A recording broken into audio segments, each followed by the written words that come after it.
toute façon, Dieu regarde au cœur que vous dites. Vous dites toujours ça, Dieu regarde au cœur. Voilà pourquoi vous investissez autant sur le visage.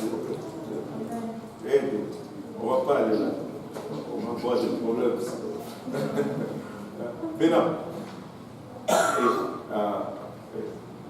Au fait, même des fois, très souvent, l'expérience spirituelle est indicative du fait que mon salut n'est pas complet. Paul, quand il a vu le Seigneur, c'est parce qu'il était sur le mauvais chemin. Amen. Oui ou non? Corneille, s'il a vu un ange, c'est parce qu'il ne savait même pas ce qu'il fallait faire pour être sauvé. Et donc l'expérience spirituelle n'est pas nécessairement le salut. Le salut vient par l'obéissance à la parole du Seigneur. Et on peut avoir des anges, on peut voir des anges et toutes ces choses. Mais cela ne veut pas dire grand-chose.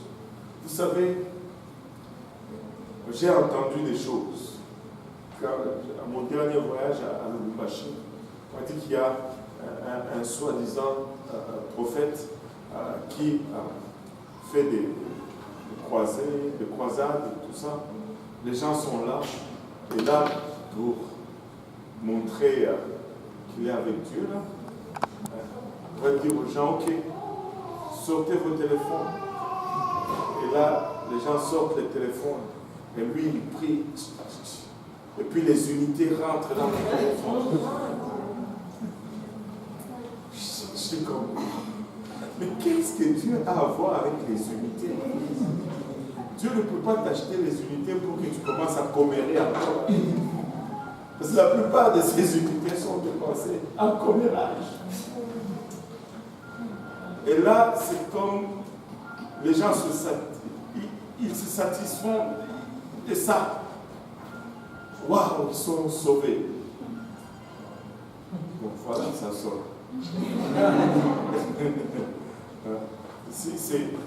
L'expérience spirituelle n'est pas le salut. Même si c'était de Dieu, tu n'as pas besoin d'unité pour parler à Dieu. Une question est toujours posée. Mais cette question est au fait une réponse. Une réponse à tout cela que lorsqu'on leur dit, il faut se faire baptiser par immersion au nom de Jésus. Et ils me répondent toujours, et si j'étais dans le désert et qu'il n'y a pas d'eau, comment vais-je faire? La première chose à réaliser, c'est que le type n'est pas dans le désert. Il est à Montréal, sur une île entourée de fleuves. Donc, cela devient juste une excuse pour ne pas obéir à la parole. Maintenant, la question qui est réponse à leur question est que Israël a marché dans le désert pendant combien de temps? 40 ans. Mais à chaque fois qu'il dressait le tabernacle, il y avait de l'eau dans cette cuve. Il y avait de l'eau dans cette cuve. Maintenant, d'où venait cette eau?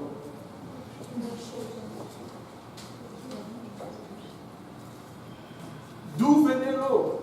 De la même place que venait cette eau. De la même façon, tu vas avoir de l'eau dans le désert. Gagne le peu de foi qui me regarde. Oui, je crois.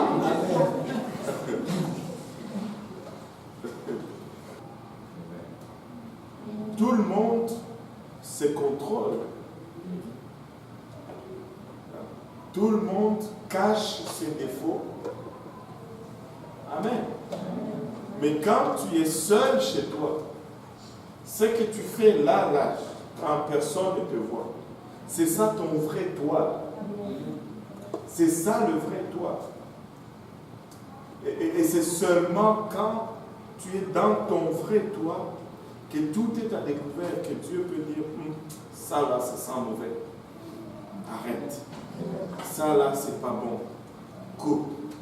ça ne passe pas. C'est trop large. Et c'est comme ça. Il faut avoir une vie de prière seule, où tu vas devant Dieu, tu lui dis, Seigneur, j'ai menti au pasteur aujourd'hui. Oh, il y en a qui l'ont fait. Mais répentez-vous. Et toutes ces choses, c'est là où tu es réel. Ici, des fois c'est un show. Oh boy. Nous devons prier. Amen. Écoutez, le seul objectif pourquoi nous sommes là, c'est que nous voulons aller au ciel. Nous ne voulons pas juste être dans l'église, nous voulons aller au ciel. Amen. Mais si nous allons aller au ciel, ça prend un travail de nettoyage dans notre vie. Écoute, tu ne peux pas aller au ciel avec toutes ces bagatelles, ces conneries. Sincèrement, tu sais, j'étais en train de... Si on me dit demain que si tu portes une cravate, tu n'iras pas au ciel, vous n'allez plus jamais voir une cravate à moi.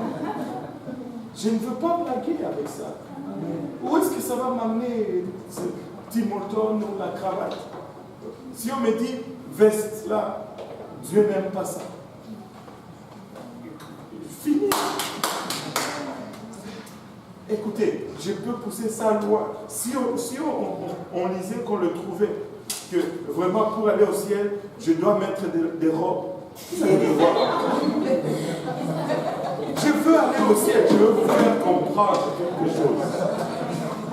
Attendez, vous voulez aller au ciel ou oui ou non? Parce que vous, on blague avec ces choses, mais c'est sérieux. Je veux juste vous montrer la sérieuseté de l'affaire. Si on me dit, la Bible dit que vraiment il y avait un verset dans Apocalypse 35 quelque part qu'on n'avait pas vu. Et qui dit que, en tout cas, tout homme doit être en robe. Pardon? Je vois déjà des musulmans qui portent des robes. Alors, je vais m'en faire aussi. Je veux aller au ciel. Je veux aller au ciel. Eux, quand ils le font, c'est parce qu'ils pensent qu'ils vont. Ils vont aller au ciel avec ça. Et il y a ceux qui n'ont pas la vérité, qui sont plus sérieux en ce qui concerne aller au ciel que nous qui avons la vérité. Ils ne blaguent pas avec cela. On leur dit, ne coupe plus là-bas. Ils sont tous là. Si on leur dit de même couper là-bas, ils vont tous couper là-bas. Et on leur dit de faire des choses bizarres. Ils le font parce qu'ils veulent aller au ciel. Et je veux aller au ciel. Veux-tu aller au ciel? Que ça ne t'arrive pas, tu vas témoigner. Tu dis, je voudrais t'inviter à l'église. Et la personne te regarde. Toi? Parce que ton apparence ne concorde pas avec l'église. C'était comme cette dame qui conduisait le matin. Et là, quelqu'un la coupe. Elle insulte. Elle va et quelqu'un la ralentit pour passer une lumière rouge. Oh, là, là, là, là. Elle montre le doigt, elle montre le doigt d'honneur et toutes ces choses.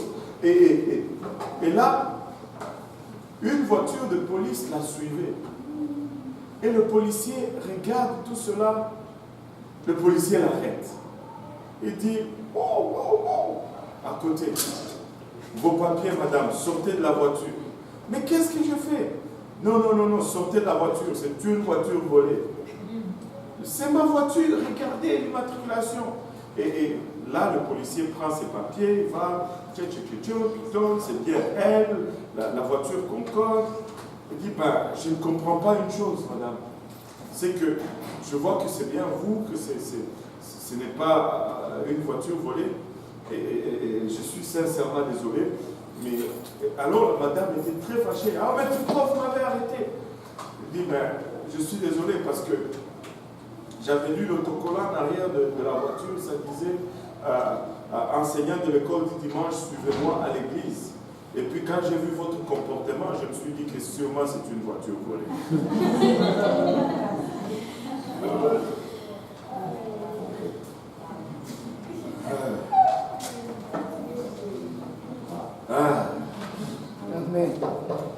Aide-nous, Seigneur. Amen. Notre première carte de visite, c'est notre apparence. Nous le faisons dans le monde. Écoutez, même ceux qui ne portent pas de cravates, de veste, mais quand c'est une entrevue de travail, qu'est-ce qu'ils font? Quand c'est l'entrevue de travail, wow, on est tout chic. Et tu ne t'habilles jamais comme ça. Mais pourquoi tu fais ça? Parce que c'est ta carte de visite. Ton apparence, c'est toi. Mais là, tu es en train de mentir, au fait. Parce que tu présentes au patron une apparence que tu n'es pas vraiment. Mais tu sais que si tu fais ça, tu as plus de chances d'avoir le boulot. Oh, mais là, nous sommes la lumière du monde. Nous devons laisser notre lumière le reluire dans ce monde. Maintenant, quand on avance sur la table des propositions, la table pour le pain de proposition, il y avait continuellement 12 pains sur cette table. Et le 12 pains, c'était le pain que mangeaient les sacrificateurs. Il devait y avoir toujours 12. 12 pour 12 tribus, un pain par tribu. Mais le pain est quoi? Le pain représente quoi? Le pain représente toujours la parole de Dieu. La Bible nous dit que Jésus-Christ nous dit qu'il est le pain de Dieu descendu du ciel. Ce pain représente la parole. Jean 1 nous dit, au commencement était la parole était avec Dieu, la parole était Dieu. Au verset 14, la parole s'est faite chair. Jésus est la parole. Et ce pain représente Jésus-Christ. Mais pour nous, ce pain représente la parole de Dieu que nous devons lire chaque jour. Chaque jour. Nous devons lire cette parole chaque jour. Amen. Nous devons la lire chaque jour. Et le pain était continuellement frais sur cette table.